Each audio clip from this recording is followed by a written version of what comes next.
Good morning all of you. मैं ममता मलिक आप सबका स्वागत करती हूँ ममता मलिक कॉमर्स क्लासेस में।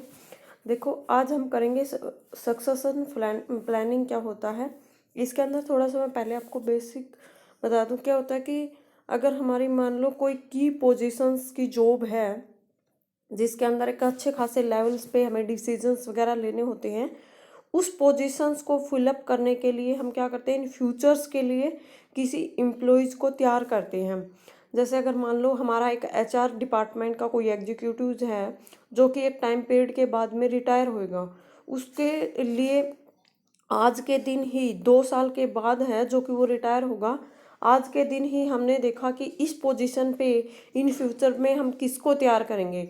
तो हमने अपने इन्वायरमेंट्स के अंदर अपने जो करंट एम्प्लॉयज़ हैं उनके अंदर से एक बेस्ट को चूज आउट किया और उसको हमने उसके साथ में रखना स्टार्ट कर दिया। वो उन सारी चीज़ों को धीरे धीरे सीख लेगा कि वो कैसे डिसीजंस लेता है, कैसे कब सब कुछ कंडीशंस को हैंडल करता है। तो 2 साल वो उसके साथ रहेगा, वो सारी चीज़ों को सीखता रहेगा।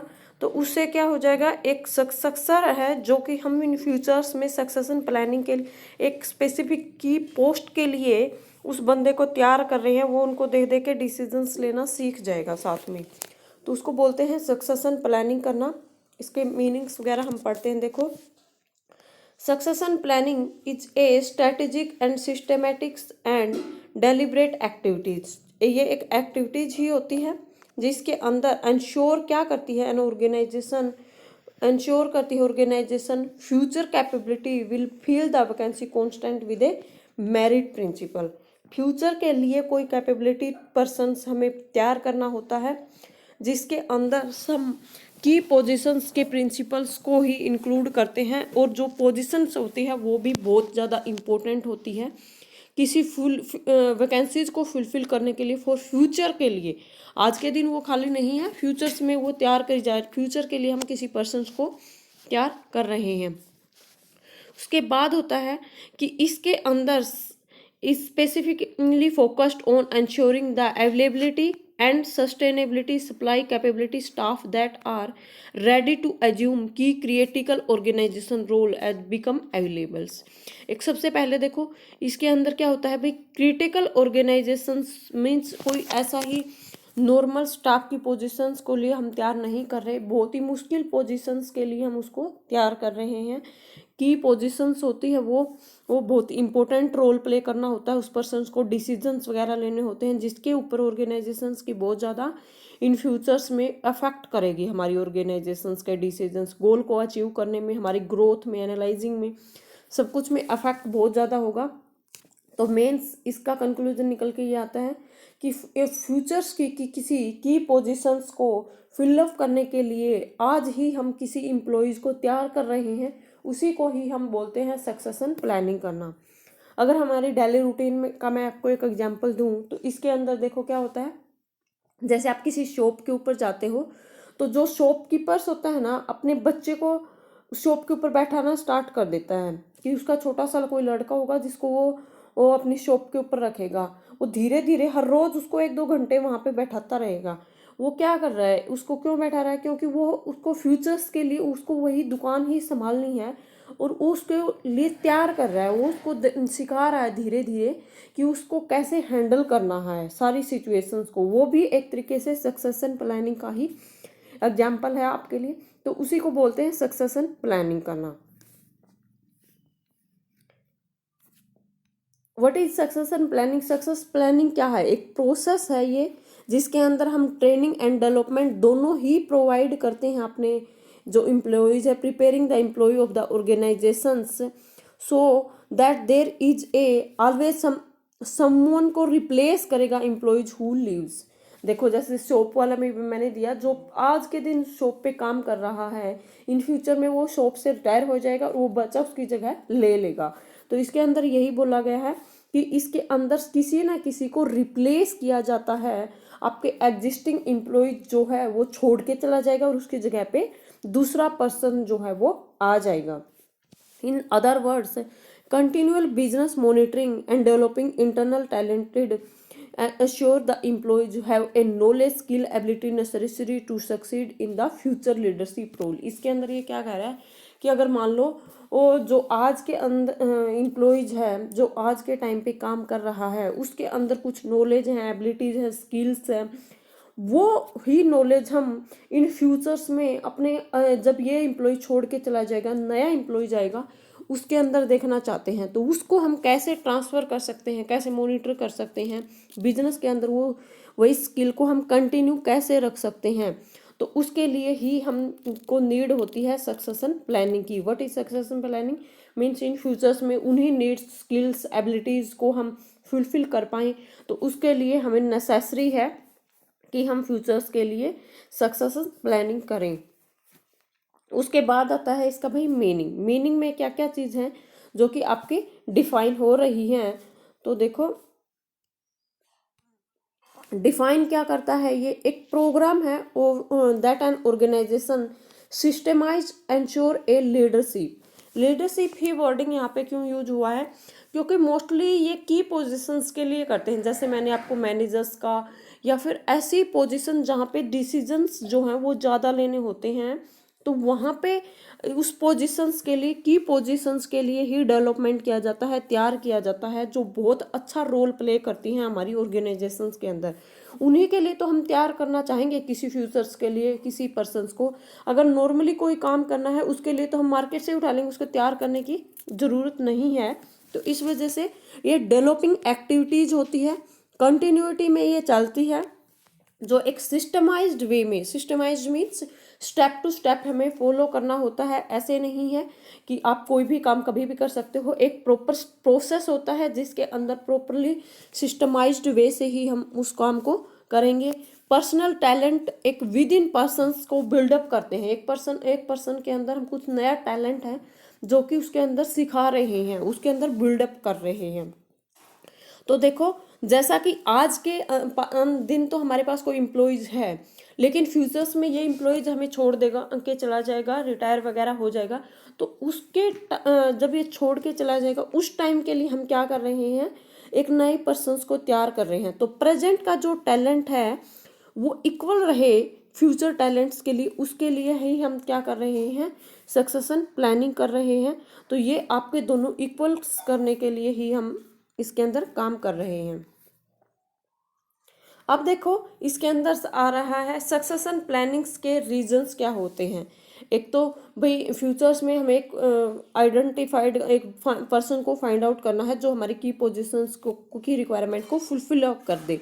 तो यही है, आइडेंटिफाई कर रहे हैं हाईली टैलेंटेड इंडिविजुअल्स को। एक जो सबसे ज़्यादा टैलेंटेड है इंडिविजुअल्स, पर्सन्स, जो फ्यूचर की नीड्स को फुल कर दे, उसके लिए हम सक्सेशन प्लानिंग करते हैं। देन सेकंड से प्रमोटिंग एम्प्लॉय डेवलपमेंट। एक पर्सन तो है जो ऑलरेडी बहुत ही एजुकेटेड है, लेकिन अदर्स को भी तो एजुकेटेड होने की ज़रूरत है।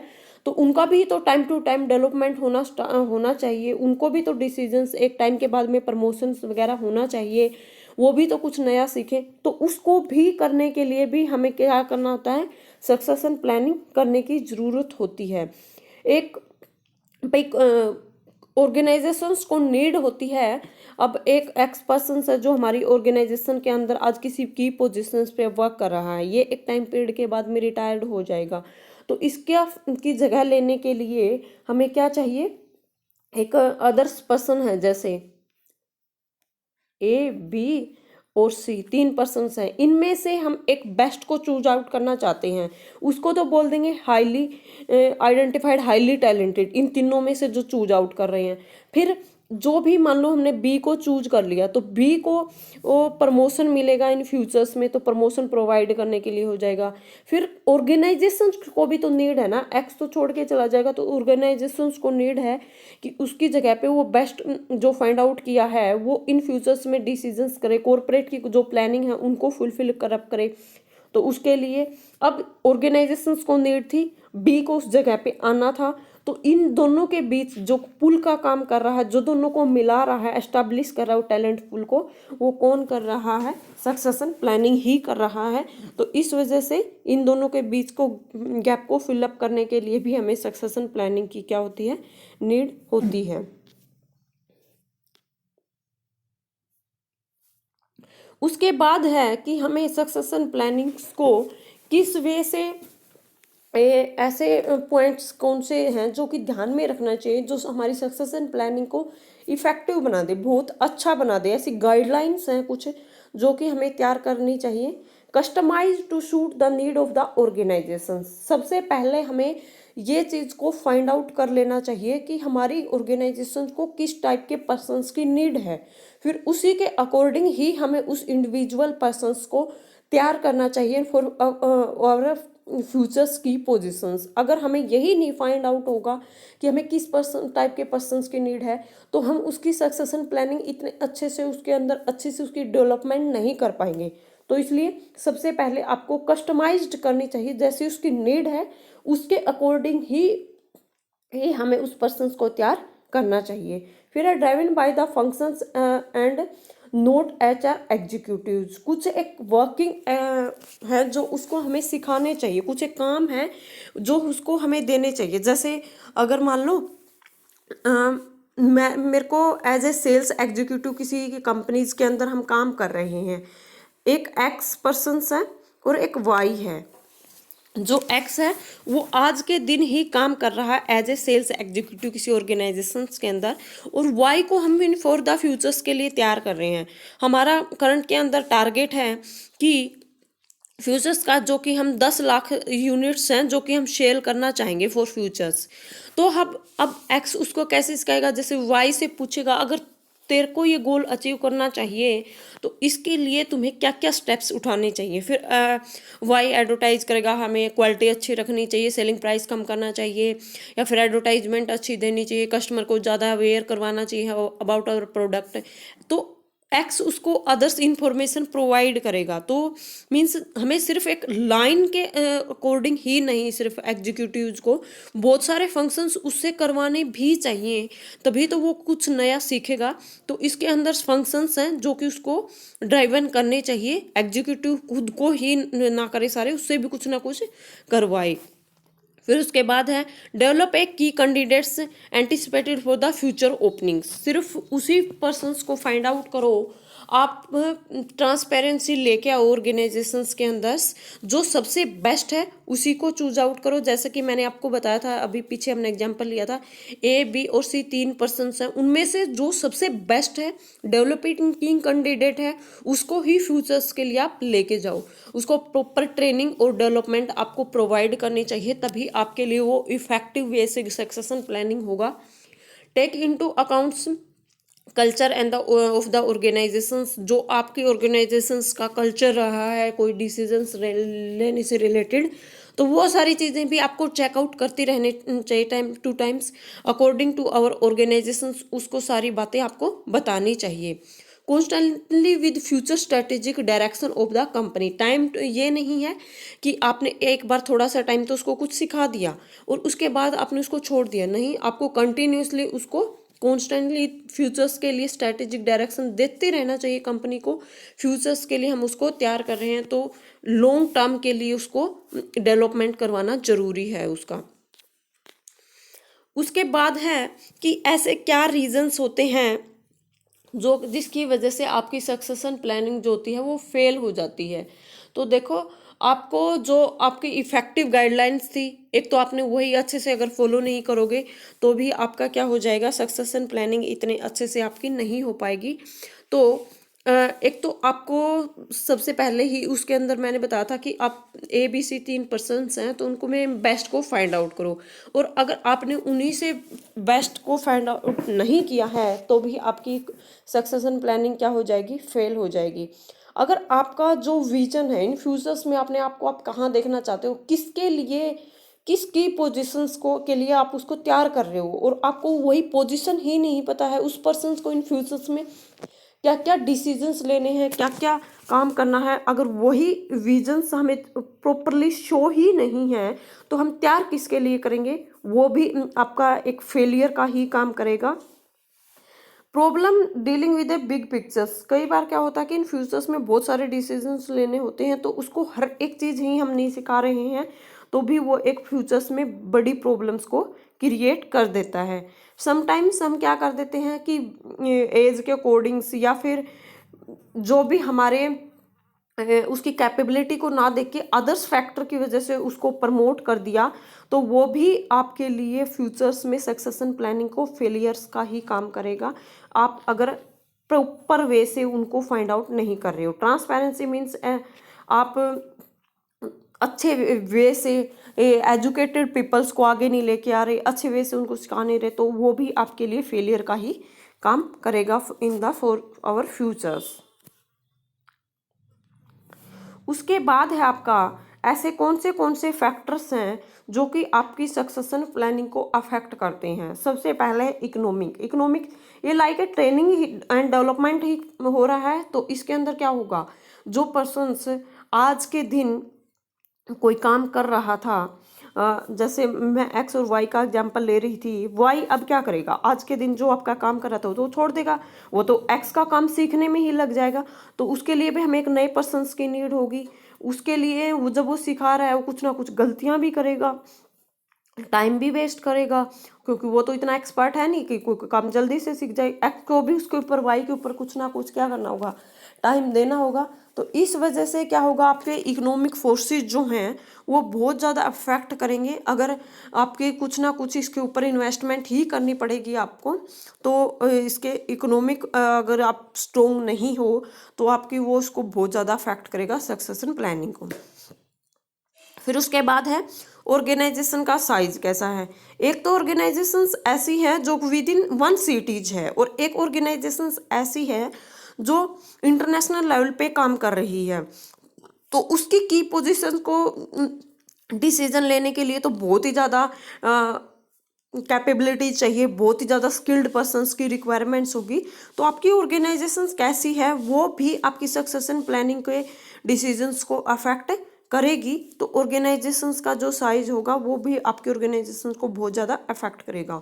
देन थर्ड पॉइंट है आपकी ऑर्गेनाइजेशंस की लोकेशंस कैसी है, कहाँ पे उनको डिसीजंस लेने हैं, क्या उसकी locations as a positive point है या फिर उस ऑर्गेनाइजेशन के लिए उसकी ऑर्गेनाइजेशन की location as a negative point है, तो वो भी आपकी फैक्टर को अफेक्ट करेगी। स्टेबिलिटी, अब देखो हम क्या कर रहे हैं कि है ना, वाई को एक्स के लिए तैयार कर रहे हैं, विद इन 1 ईयर हमें पता है वाई भी छोड़ के चला जाएगा, फिर उसके लिए फिर एक अदर पर्सन को तैयार करें, तो हम तो उसको तैयार करने में ही लगे रहेंगे। तो आपकी ऑर्गेनाइजेशंस के अंदर आपके एम्प्लॉयज़ की स्टेबिलिटी कैसी है, वो कितने टाइम तक रुकते हैं, तो वो भी चीज़ चेकआउट करनी होती है। फिर है टाइप ऑफ बिजनेस सर्विसेज कि आप किस टाइप की जॉब के लिए आप किसी नए पर्सन्स को हायर कर रहे हो, वो भी तो चीज़ चेकआउट करते हैं हम। जैसे ना कुछ मान लो किसी डॉक्टर्स को हम कोई काम सिखा रहे हैं, डॉक्टर का डिसीजंस लेना है, तो उसके लिए आपको अलग फैक्टर्स की वे से ट्रेनिंग प्रोवाइड करनी होगी, या फिर कोई मैनेजर्स है उसके लिए अलग से होगा। अब हर एक चीज़ तो कुछ अगर फिजिकल एक्टिविटीज है उसमें तो वो फिर भी देख के सीख जाएगा, लेकिन अगर मान लो मेंटली एक्टिविटीज हैं तो उसमें वो कैसे डिसीजन को एनालाइज कर रहा है, वो इतना अच्छे से हर एक चीज़ को एक्सप्लेन नहीं कर पाएगा। जो पर्सन जो सक्सेसर है हमारा, जो वो चीज़ें सीख रहा है, जो उसको सिखाने वाला, हर एक एक्टिविटी से वो